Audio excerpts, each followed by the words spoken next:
Ashaam harka fuune akkam jirtu kabajamtoota hordoftoota keenya walabummaan neetwoorkii irraa oduu yeroo kanaaf qabnu qabannee isiniif dhiyaanneetu jirra amma matootii oduu.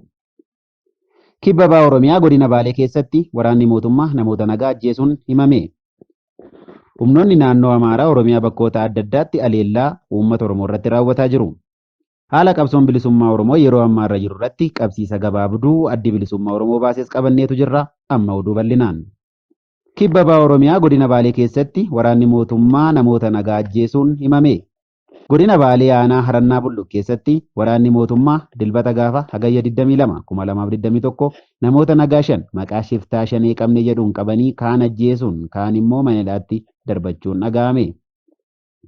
Gochaa kana waraanni mootummaa raawwachuu kan ibsu gabaasni arganne namoonni nagaan meeshaa maleeyyiin akka waan hidhattoota ta'anitti ajjeefamuu jiraatan achirraa odeeffannoon nu erga ibseera. Nama ajjeesuuf hidhuun alattis manneen hedduun waraana mootummaatiin abiddaan barbadaa'uun himameera. Namoota qabamanii hidhaman keessaa maqaan nama tokkoo kan nu ga'e yoo ta'u, namni maqaan isaa Ibrahaim jedhamu kan dhalootaan Arsii Lixaa aanaa Adaabbaa ganda bubbisaa ta'e warreen qabamanii hidhaman keessaa tokko ta'uun beekameera. Waraanni mootummaa jiraattota nagaa kutaalee Oromiyaa keessaa ajjeesee gataa kan jiru mootummaan maqaa shanee jedhu moggaasuun ajjeechaa wayita raawwatutti yakka sanaaf seeraan gaafatamni hanga ammaa kan hin jirre ta'uu mirkaneeffanneerra. Erga waraanni bilisummaa Oromoo bobbaa waraanaa kallattii garaagaraan maqaa gootaawwan qabsoo bilisummaa Oromoo keessatti kufaniin eegalee as mootummaan ammoo uummata meeshaa maleeyyii maqaa waboo deeggartan jedhuun dararaa irraan ga'uu ammeessee jiraachuun gabaafamaa jira. Tibbuma kana shaggar lixaa iddoo garaagaraatti ilmaan Oromoo hedduun mana hidhaa keessaa baafamuun ajjeefamaniiru. Dhimma ajjeechaa seeraan alaa mirga lubbuun jiraachuu saba keenyaa sarbee gaggeeffamaa jiru kanarratti dhaabbileen mirga namoomaa daangaa akka godhatuuf gaafataa jiranillee hanga har'aatti deebiin gahaan argamee hin jiru.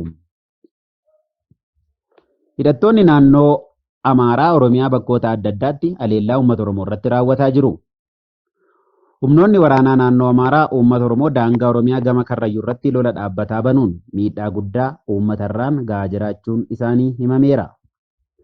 Godina Shaggar Bahaa Karrayyuu keessatti ilmaan Oromoo hedduun aleellaa raawwatamaa jiruun miidhaa lubbuu fi qaamaatiif saaxilamuun isaanii himamaa jira. Uummanni Oromoo Karrayyuu weerara humnoota naannoo Amaaraa kana ofirraa qolachuuf meeshaa waraanaa gahaa dhabuun isaanii kan eeramu birmannaan hatattamaan akka isaanii taasifamuuf waamicha dabarfataa jiru. Humnoonni naannoo Amaaraa kun Wallagga Bahaa aanaa Kiiramuu bakka Somboo jedhamuttis uummata irratti lola gaggeessaa jiraachuun gabaafamaa jira.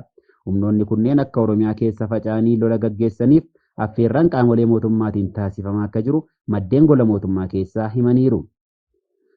Torbaanota darban keessas godina Horroo Guduruu Wallaggaa keessatti humnoonni naannoo Amaaraa aleellaa uummata Oromoo nagaa irratti raawwachuun gabaafamaa tureera.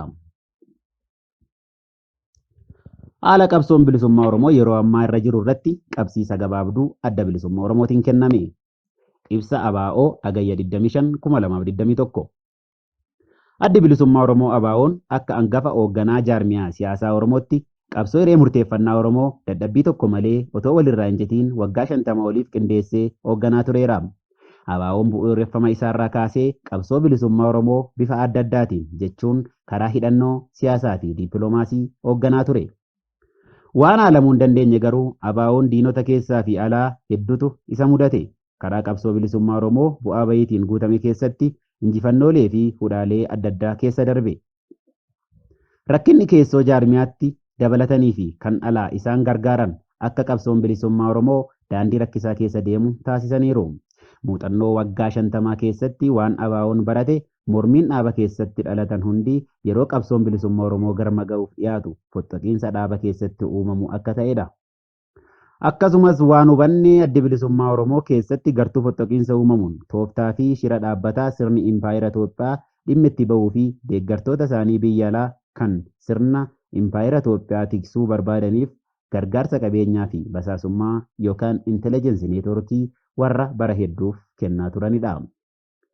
Waggaa darban 3 keessatti fi hanga har'aatti illee haala wal fakkaataan shirri gaggeeffamaa akka jiru argaa jirra. Shirri kunis yoo milkaa'uu baatuyyuu dhaabota siyaasaa Oromoo keessattuu ABO addaan qooduu fi dadhabsiisaa ture. Garuu irra deebinee hubachiisuu kan barbaannu bilchina siyaasaa Oromoon irra ga'ee fi sadarkaa injifannoolee qabsoo bilisummaa Oromoo amma jiru keessatti eenyu birmadummaa guutuu argachuu fi biyya diimokiraatoftuu Oromiyaa ijaaruu irraa kan boodatti deebisu akka hin jirredha. Haa ta'uutii adeemsa xumura qabsoo kana keessatti tokkummaa qabsoo bilisummaa jabeeffachuu fi shira amma jiruu fi fuulduratti nu eeggatu irraa of eeguu qabna. Keessattuu gartuu babal'ifannoo lafaa abjootanii fi warra aangoo harkaa baate deebifachuuf halkanii guyyaa dhamaan irraa of tiksuu fardiidha.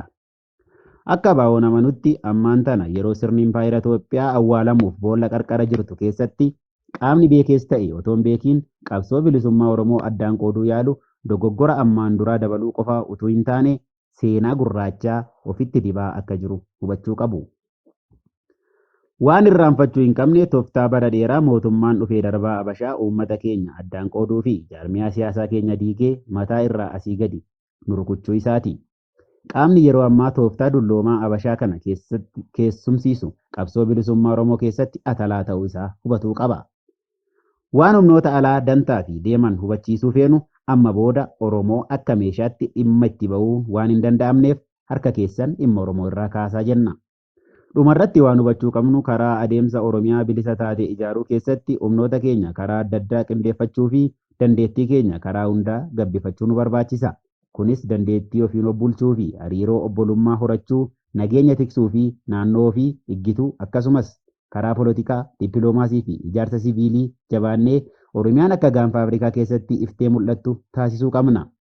Kunis Oromiyaan hojii karaa hundaatiin jabaachuu mirkaneessuu fi nagaadhaan sabaa fi sablammii ollaa waliin jiraachuu fi naannoo gaanfa Afrikaa fi sanaa olitti illee nagaa buusuudha. Kanaaf waan Oromoo fi lammiilee Oromiyaa hubachiisuu feenu bal'isanii ilaaluu fi humnoota qabsoo bilisummaa Oromoo karaa adda addaan gaggeessaa jiran walitti qindeessuu fi naannoo ofii bulchuu akkasumas daangaa ofii harcaatuun sirna Habashaa irraa tifkachuu fi Oromiyaa diimokiraatofte ijaaruu irratti fuulleffachuudha. Injifannoo uummata bal'aaf adda bilisummaa Oromoo Agayya 25 2021 Finfinnee Oromiyaa. Egaan kabajamtoota hordoftoota keenya oduu yeroo kana qabannee dhiyaannee sangammaa ture qophiilee walabummaa Niiws Neetwoorkii afaan waliin turtii gaarii isiniin jenna.